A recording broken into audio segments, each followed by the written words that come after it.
It also gives me a more opportunity to explain further some of the things that we have planned. To monitor the children in the community where we'll be working and to monitor injury and other outcomes, we have an injury surveillance. So we have some people going into those households and asking questions about outcomes such as drowning and other forms of injuries every 4 months. And then for children who have been enrolled specifically in the project, we have forms to capture their participation and the compliance through the intervention.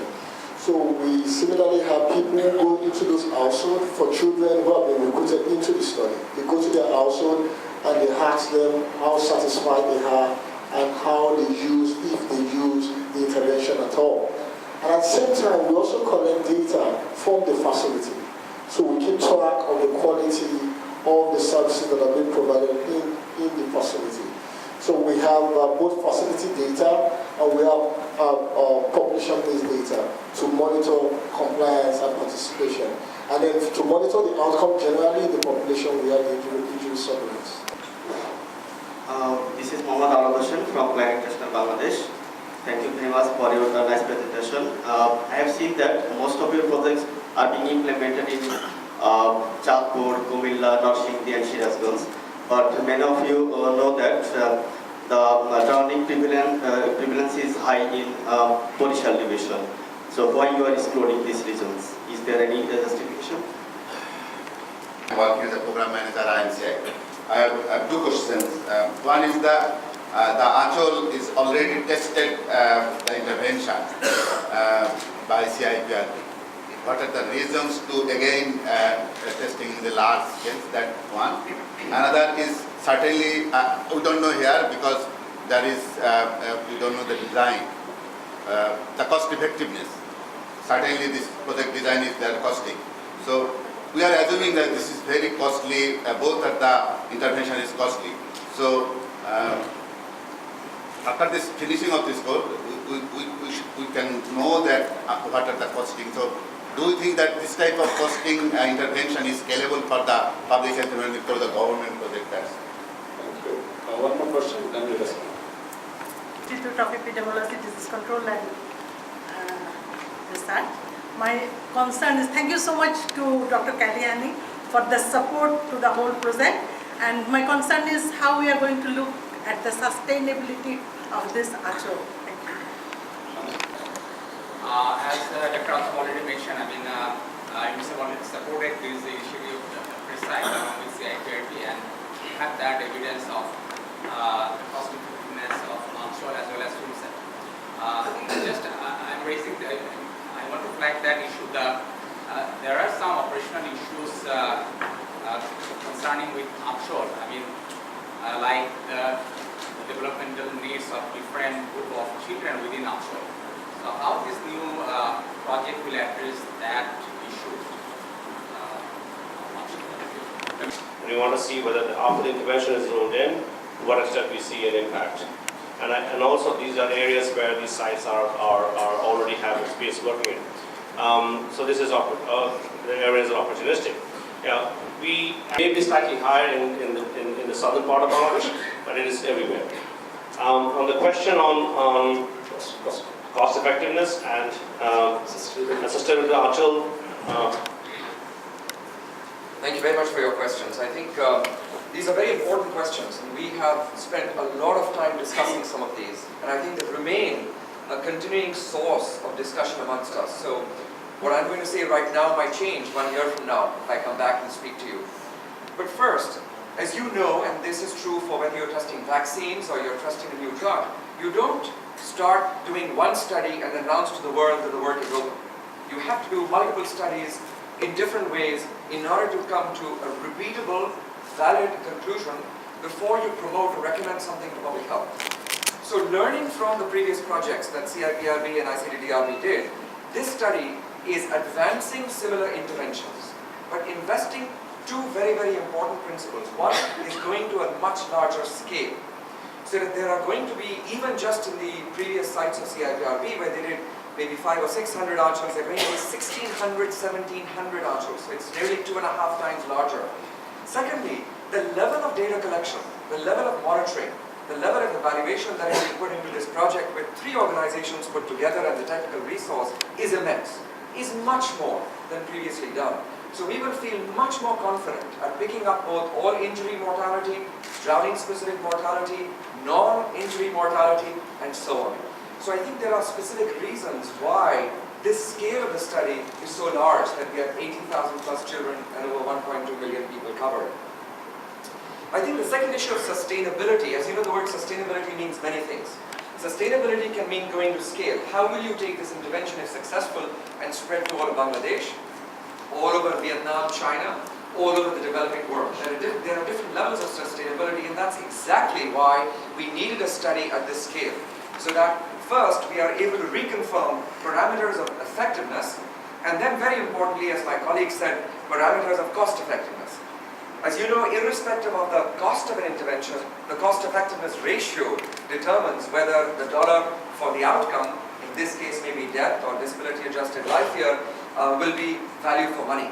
And I think that's very important to determine. In a complex intervention like an Achal, there are many different costs that you have to tabulate. And once again, we have a team of health economists working with us who are trying their level best to make sure that this data will be tightly collected and sustainable. So I think these are important questions, and these are the questions that we hope Solid will actually respond to over the next 2 years. Thank you, Arman. We have a couple of questions as well.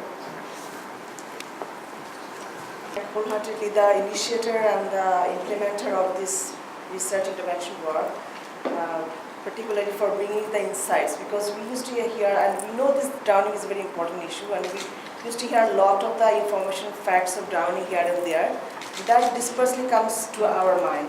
So we are touched by those facts, but when it comes to the statistics, you see the figure and it goes to your brain. So that's really that started happening particularly in this workshop. We found that it's really going to the brain of the audience, certainly.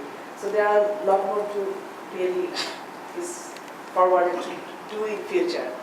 I really want to say, it's not a question, but just to get into more deeper to the facts of the study, because when it was presented, I found that there is in the implementation part of the study, there was a social engagement element, was very strongly came in. And to my understanding, drowning is, as it is an accidental kind of an injury or facts, mostly the terminal is more sourced with accident. So there is a very much of a deep social elements into it. So we have to find deep down the facts of the social determinants and the social causes, social reasoning within the domestic or the community or the society. So I didn't find much of the deep of the facts there. Whether there was some qualitative investigations like focus group, deep consultation with the mothers, because when you went for the implementation, I found this weapon and all this. These are very smart modern solution. It comes from the west to the east in a more simpler way. But it can be a better solution from the community. Community can give, the mothers can even give us much more better solution, whether it has been investigated. So that can be a local way and way forward to sustainability. So that's one of the comments as well as suggestion to the future studies if that is forwarded. And the second thing is, I found that whether it is being done as it's a very comprehensive way it has been done. Like there is Nacho, there is a play band, there is a mother's awareness.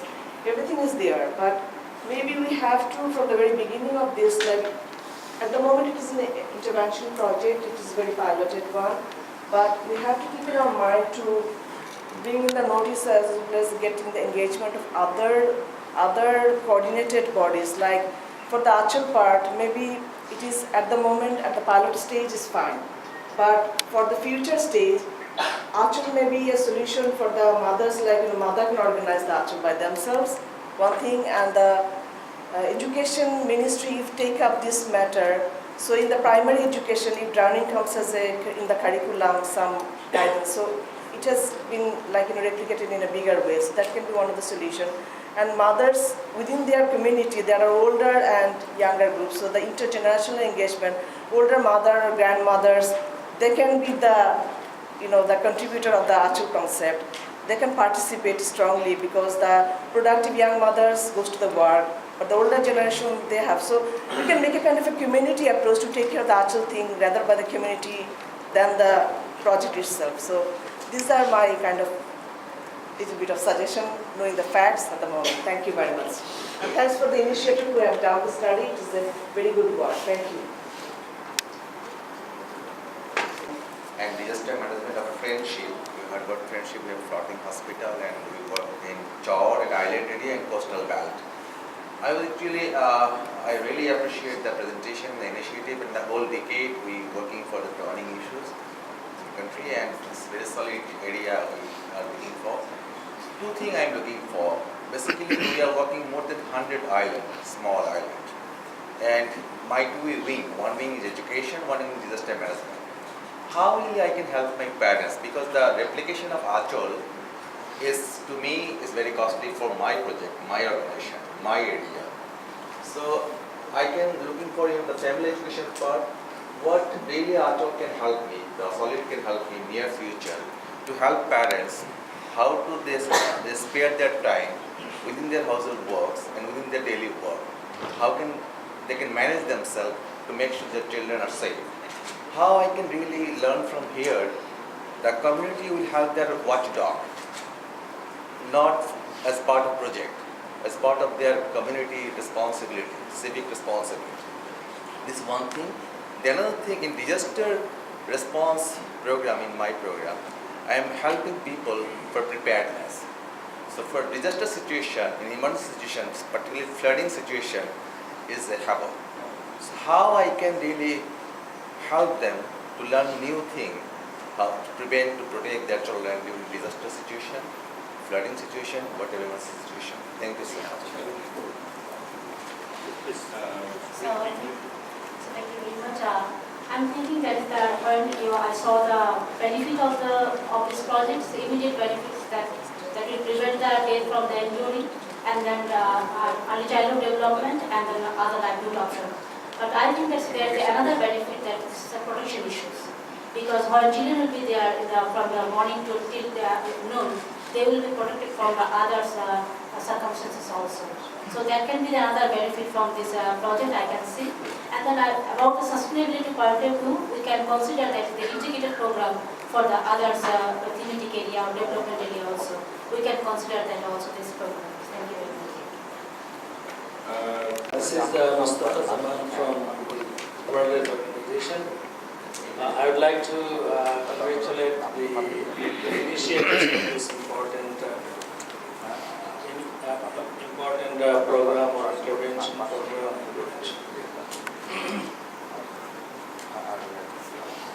I'm from Matlab North area, so I have some environmental information. So that has instigated me to stand up and ask questions. In the past, Matlab North area used to be drowned during the rainy season, at least for 3 to 4 months. And water level used to come up to the doorstep of the houses because it's a lowland. In those days, drowning was very common in Matlab North because of the vicinity of the water. Nowadays, because of the embankment there, for last 2 decades or more, the water is not there. So nature has taken away a large proportion of drowning.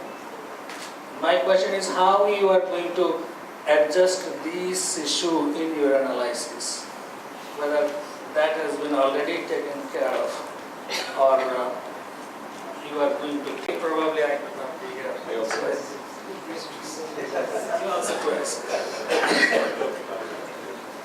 those days, mothers used to use some warning material.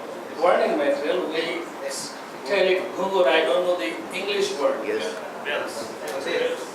Bells, yeah, small bells, and on the waist or maybe at the around the ankle.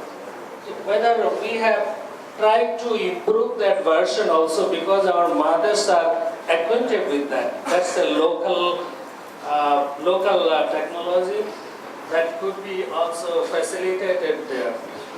And the third one and final point that I want to raise is this picture.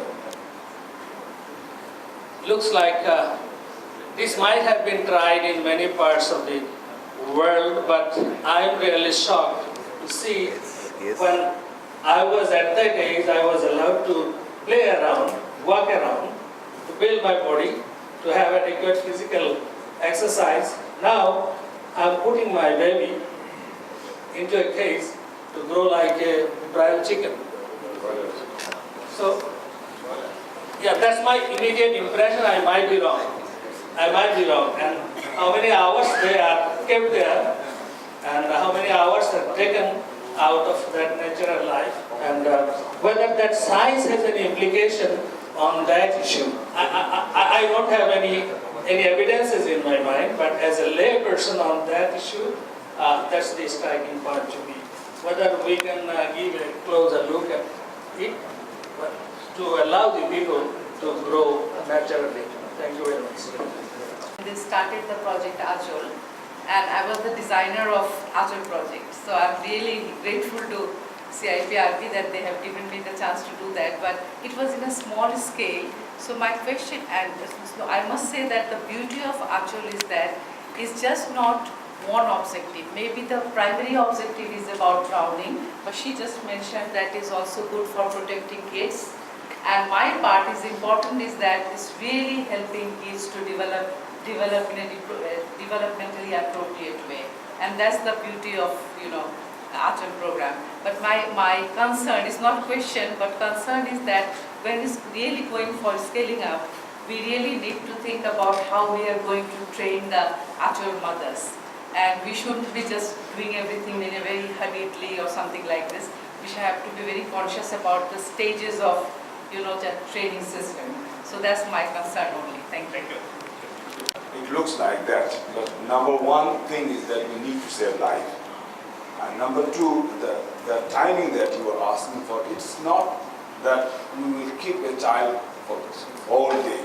It is when the mother is busy and there is no one to look after.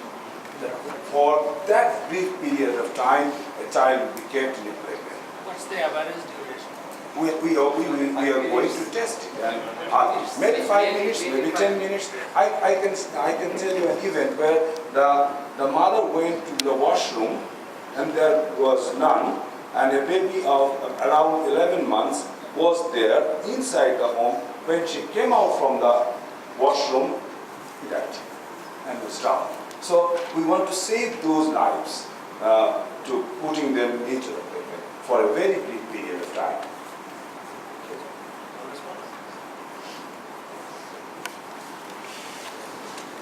Thank you very much. I think this is an amazing discussion, and I think all of the points that are being raised are incredibly helpful as this project goes. I want to just make a couple of points. One, yes, this project has been built on nearly 10 years of both quantitative and qualitative work. We've had anthropologists both at CIPRB and ICDDRB who have spent enormous amounts of time with mothers, with fathers, with grandmothers, asking them what are the solutions they would like to do for drowning prevention, triangulating that information with the evidence base from around the world, and actually some of the most favored interventions from the community was the playpen and the creche.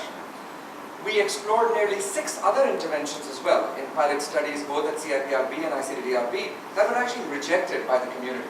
So the selection of these 2 interventions has been done after at least 7-8 years of work. And I think that is a testament to the importance of the questions that you're asking. I very much agree that the outcome of the Achal, as my colleague, thanks for your contributions in the development of this, the cognitive elements, the developmental element of the child is extremely important. And actually there's a very good curriculum that is implemented in these Achals, and we are now launching a methodology to measure cognitive development of these children in order to demonstrate that actually the benefit is not just injury prevention or drowning prevention, but actually true preschool educational outcomes improvement. I also think that some of the traditional ideas that people have, including my colleague from WHO, we actually tested all of them, including the Gunjar, the little bells, etc. And while it is a historical relic, it's actually not prevalent these days at all, and mothers did not favor them at all. And so we were driven by community favorability because unless a community uses an intervention, it's pretty useless. I think one of the things I ought to say, which is maybe at the back of everyone's mind, the two interventions you've heard about today are complex interventions. This is not a vaccine. Vaccines are a complex intervention even. It's just one injection. You've got to get it into the child, but it takes hours and hours and community engagement to get that done. Now imagine we are talking about a playpen that looks like a cage, and we are talking about a community creche. These are very complex interventions. That is why the world hasn't paid attention to the field of HIV prevention, because some of the interventions are very complex. Either we address it and we try our level best to figure it out, or we ignore it. And ICDDRB, CIPRB, Johns Hopkins and the government now clearly are engaged in helping address it, rather than continue to ignore and let these deaths happen. So I think with all of these contributions, it will be a better project. Thank you very much. Thank you. I'm Dr. Saidul Rahman Mashrik. I work as Director Public Health and Injury Prevention, Center for Injury Prevention Research, Bangladesh. I want to add just one or two with Dr. Adnan's comments about the sustainability issues of ACHOL. We are really implementing this ACHOL. It is not a new concept in Solid, actually. We have been implementing from 2005. And including the pre-primary, actually we didn't publish, but we have case control data, actually the 10 points of child development, leadership, cleanliness, school participation, school results, and we found significant better effect who are passed through the ACHOL and come to the school. And beyond this children issue, actually we have some other issues in the women's development. You saw a lady is collecting data. Her mother was the first ACHOL mother when we started with 5 ACHOL. And she is now elected as a vice chairman of Upojala Porishod. And we have these kinds of evidence actually through passing the ACHOL mother. Actually, they have a provision of parents meeting, and we provide them training to be a leader in the community. The women leadership and this social development is really a very good component of ACHOL. And every ACHOL we have a committee, 5-4 members actually who regulate the ACHOL. And this group of people actually create a coherence in the community. So these are the many things actually we have within ACHOL. So Dr. Arman already said actually we have started the program. We will find out many things actually which will give us the answer how this program will be sustainable and cost effective. Thank you. Project. With participation from so many distinguished, credible organizations in this country. The Center for Injury Prevention deserves special mention because it's a relatively young organization, compared to the others, Hopkins and ICDDRB, but has made its place in the space of injury prevention in the country and perhaps in the globe. So we are really proud to be both, I cannot speak for the Hopkins, but I can speak for ICDDRB there. We are really proud to be partnering with you in these very important projects. And we will look forward to this impact of saving lives from this. I would like to take my prerogative to make some comments on this study as well. This study is all about preventing death from drowning. So it would have 2 components in my opinion. That's what I expected. One is prevention of drowning. The other is prevention of death from drowning. Like, despite all the fences, everything we have, still a child or children would have a tendency to be in the water without knowing swimming, and life could have been threatened. So it seems to me this project doesn't have anything in that dimension. If I draw the analogy between diarrheal diseases and drowning, even if these are 2 different phenomena, one is pathological and other is absolutely non-pathological in nature. But I see similarities. I still knew very well in the 70s what caused diarrhea and how diarrhea is transmitted.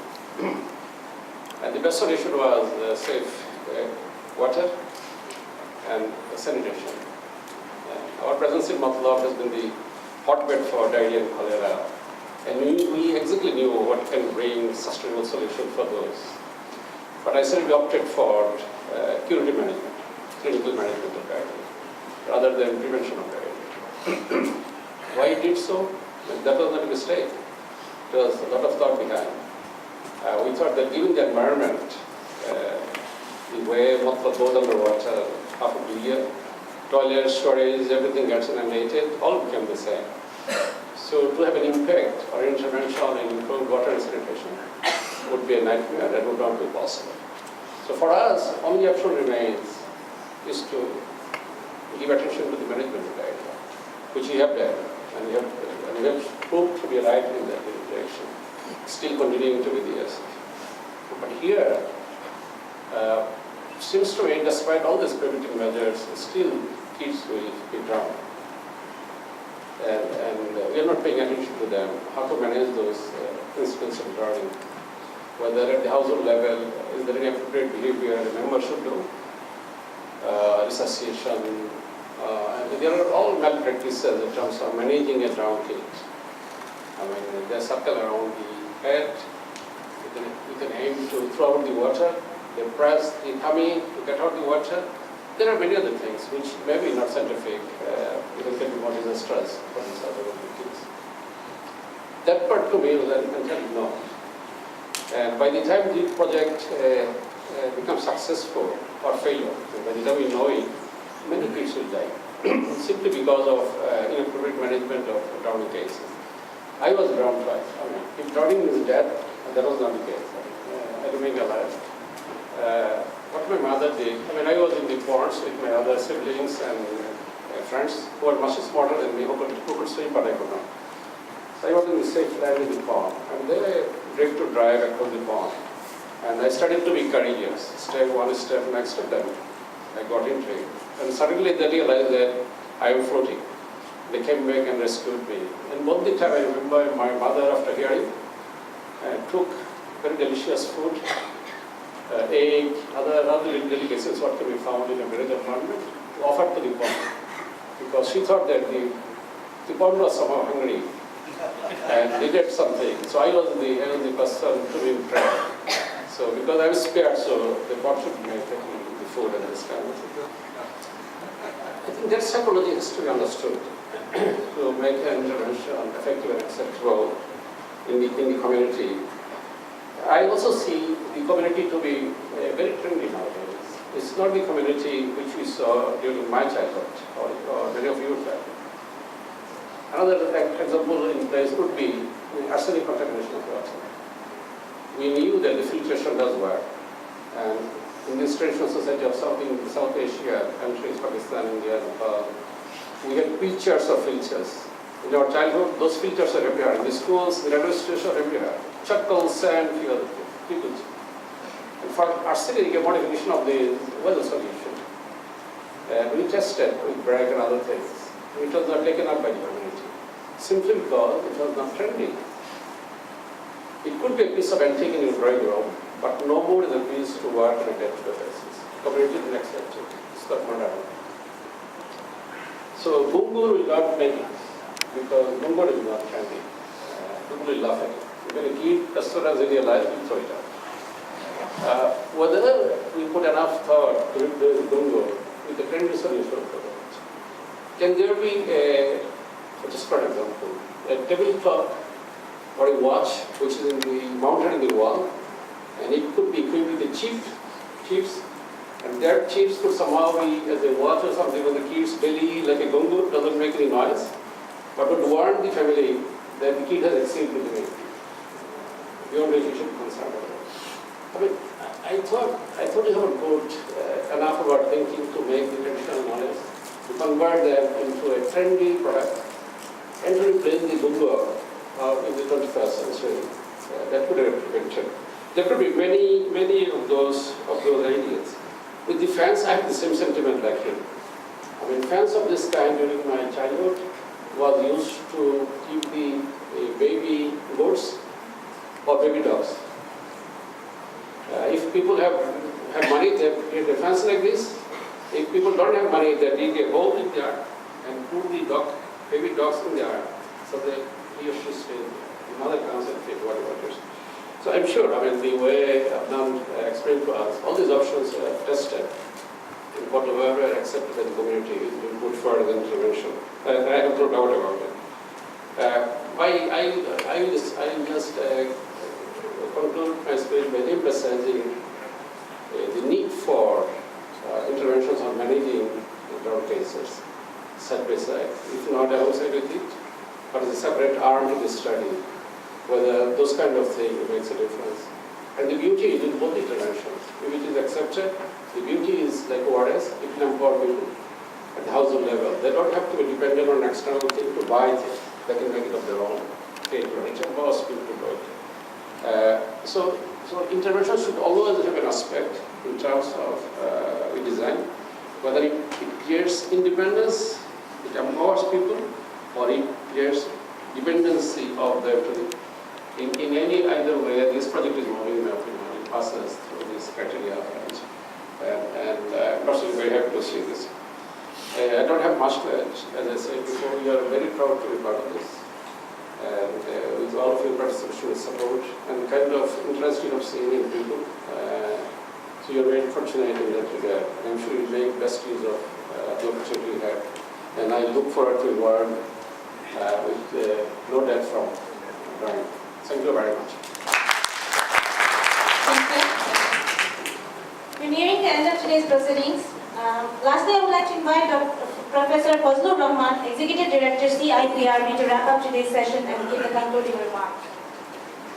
Before Fazlur does that, just a small piece of information. This was also a test. This event today was also a test for our internal live broadcasting of meetings within ICDRB. So this entire event was broadcast live within the institution as a test run, just to let you all of you know. The ceremony across. There was no informed consent. So this is after the fact. Thank you very much. Respected Chairperson, Honorable Chief Guest, left for busy schedules, respected special guests, distinguished guests, professionals, journalists, ladies and gentlemen, Assalamu alaikum and good morning. I deem it a great honor and privilege for me to call upon to propose a vote of thanks on the occasion of this launching events of Sonology. Today indeed a memorable milestone in the childhood drowning prevention effort, not only in Bangladesh but also in the other low and middle income countries. We are extremely grateful to the Honorable Secretary, Minister of Health and Family Welfare, Mr. Arman, for his kind acceptance to take the occasion as the chief guest and for taking time of his hectic schedule to be with us today for a special, even a brief time. His gracious presence in tourist function is a source of great encouragement to all of us, and it is a testimony of government's deep commitment to eliminate the childhood drowning from Bangladesh. I am also extremely grateful to our special guest, Dr. Kelly Hannis, Director of Public Health, Bloomberg from Philanthropies, for his deep interest, commitment, and continued support, saving our children from unnecessary death from drownings. I would like to thank Professor Din Muhammad, Nurul Haq, Director General of Health Services, for his kind presence and stimulating speeches that really encourage us to move forward with this drowning prevention. I also would like to thank Mr. Ganesh Chandra Shawkat, Director General of Family Planning, for his kind presence. And your presence in this meeting indicates your keen interest in drowning prevention in Bangladesh. And we hope we will work together with DGFP and DGACS, the Ministry of Health, and even the other ministries to eliminate these unnecessary deaths from drowning in Bangladesh. We are delighted to have amongst us one of our great wishers and of CIPRB as well as ICDRB, and the injury specialist Dr. Abdul Rahman is also here, and he is also always encourage us from drowning, and thank you very much, sir. I express my grateful thanks to all presenters, especially Professor Adnan Haider of Johns Hopkins University for his dynamic leadership and supports in drowning prevention in Bangladesh. We are working together for last decades and on this drowning, not on drowning, but also in the other injuries among the children And this is the first kind of drowning prevention projects in Bangladesh we have just launched today. And so I think it will really help the other low-income countries to prevent the drownings in childhood. My thanks also goes to Executive Director ICDRB and Dr. Abbas, Chairman of these sessions, for all the support they have extended in making this seminar a successful one. And my heartful gratitude goes to our well-wishers and all who have come from different organizations, from DZH, DZFP, from different NGOs, INGOs, and to join us in these launching sessions. We hope we will work together to save our children from drowning deaths. Finally, I just like to mention Dr. Kamran of CIPRB and Shoman of ICPRB and their team deserves a big hand of applause for their amount of meticulous planning and overall supervision of the organizing these events. I would also like to thank the media who have come to cover this seminar. Once again, thank you very much. Thank you.